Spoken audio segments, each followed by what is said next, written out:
कहते हैं कि हर मंजिल की एक पहचान होती है और हर सफ़र की एक कहानी। तो ऐसे ही एक मंजिल के सफ़र की कहानी मैं आपको सुनाने वाला हूँ, जिसका नाम है मेघालय।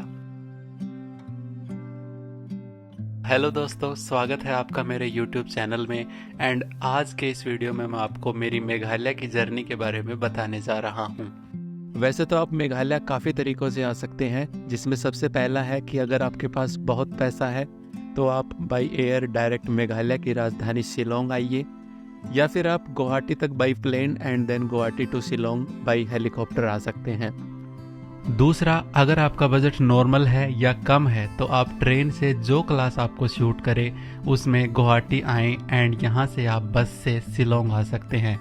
गुवाहाटी आने के बाद आप यहाँ से बाइक, स्कूटी या कार रेंट पर भी ले सकते हैं, जिनके प्राइसेस 600 रुपये से स्टार्ट होते हैं। क्योंकि मैं 24 दिसंबर को गया था और अगले दिन क्रिसमस था, तो मुझे लगता है कि सभी लोगों ने लास्ट वीक में ही छुट्टियां ली थी, तो ट्रेन की टिकट्स भी कंफर्म नहीं हुई और आगे होटल्स का भी यही हाल था।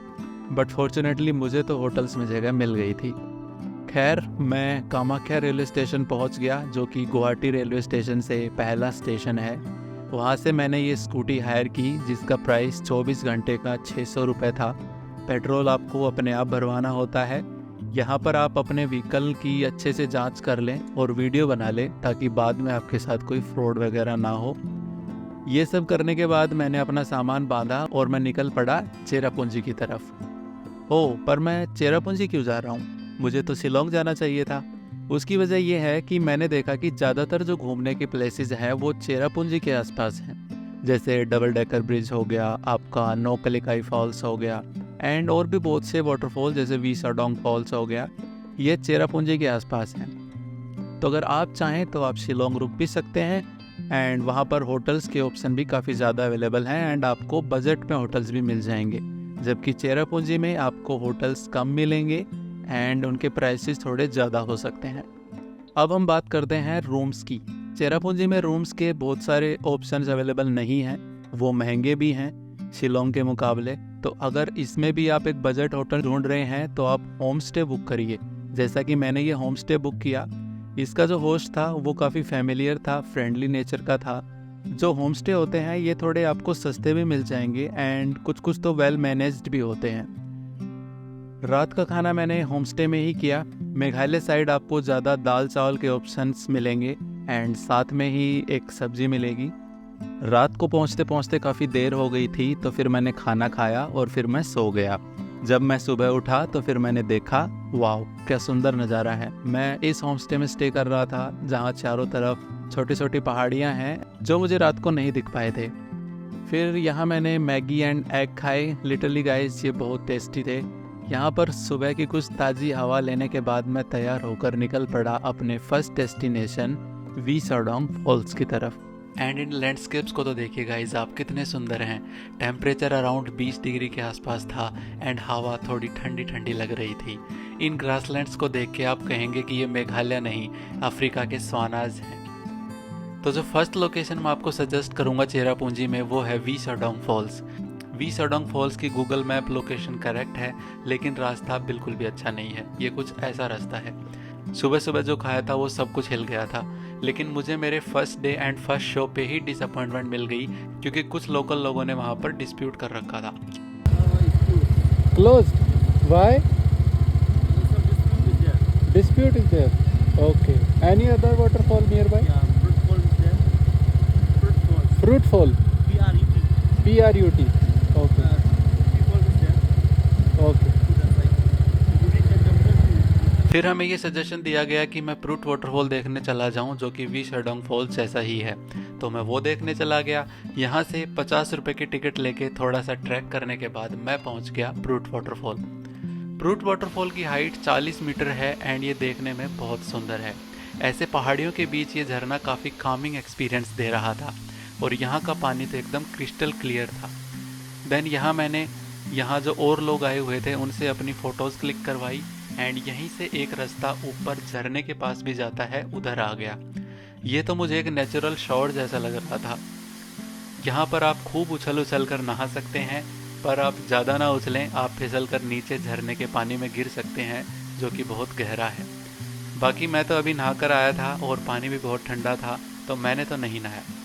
यहाँ पर काफ़ी क्वालिटी टाइम स्पेंड करने के बाद हम आ जाते हैं अपने नेक्स्ट डेस्टिनेशन डेंथलन वाटरफॉल की तरफ, जो कि रास्ते में ही पड़ता है। जब मैं प्रूट वाटरफॉल की तरफ जा रहा था तब मुझे ये रास्ते में दिख गया था। डेंथलन वाटरफॉल को देखने आप किसी भी टाइम आ सकते हैं, बस रात को मत आइएगा। डेंथलन वाटरफॉल की हाइट करीब 80 मीटर है।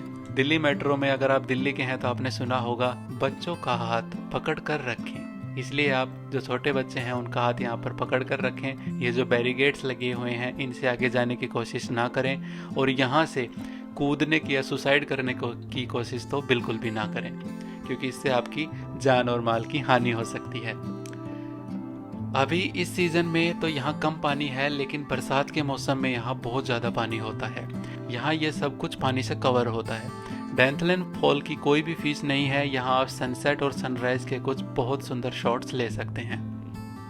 इतना घूमने फिरने के बाद थोड़ी भूख लगनी स्टार्ट हो गई थी, और फिर मैंने लंच किया, और लंच करते करते अरवा केव्स को देखा कि यहाँ से वो कितनी दूर हैं। इसके बाद मैं आ गया अपनी आज की थर्ड और एक बहुत ही पुरानी डेस्टिनेशन अरवा केव्स में। यहाँ आकर मैं देखता हूँ कि यहाँ जो ज़्यादातर लोकेशन हैं वो सुसाइड पॉइंट्स जैसी हैं। जैसे एक नौकलिकाई फॉल्स है, जहाँ पर एक लिकाई नाम की लड़की ने कूदकर सुसाइड कर ली थी, जिसकी कहानी मैं आपको अगले पार्ट में बताऊंगा। फाइनली इन रास्तों से होते हुए हम पहुंच जाते हैं हमारी नेक्स्ट लोकेशन अरवा केव्स में। इसके बाद मैं टिकट लेके आ जाता हूँ अरवा केव के अंदर। अरवा केव के अंदर काफ़ी अंधेरा था, यहाँ पर कुछ लाइटिंग्स भी लगाई हुई थी। अरवा केव्स करीब 3 करोड़ साल पहले बनी थी। ये नेचुरल केव्स हैं। यहाँ पर हमें उस समय के जीवों के जीवाश्म या फोसिल्स मिलते हैं। जीवाश्म उसको कहते हैं जब कोई जीव मरने के बाद दब जाते हैं और उन पे मिट्टी या राख की परत चढ़ जाती है, तो उनकी हड्डियों या बॉडी से एक शेप जैसी बन जाती है, जो कि यहाँ पर काफ़ी लाखों करोड़ों साल तक बनी रहती है।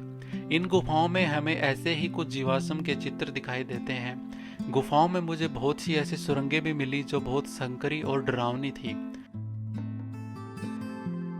अरवा केव्स में पानी बहता रहता है और अंधेरा भी होता है।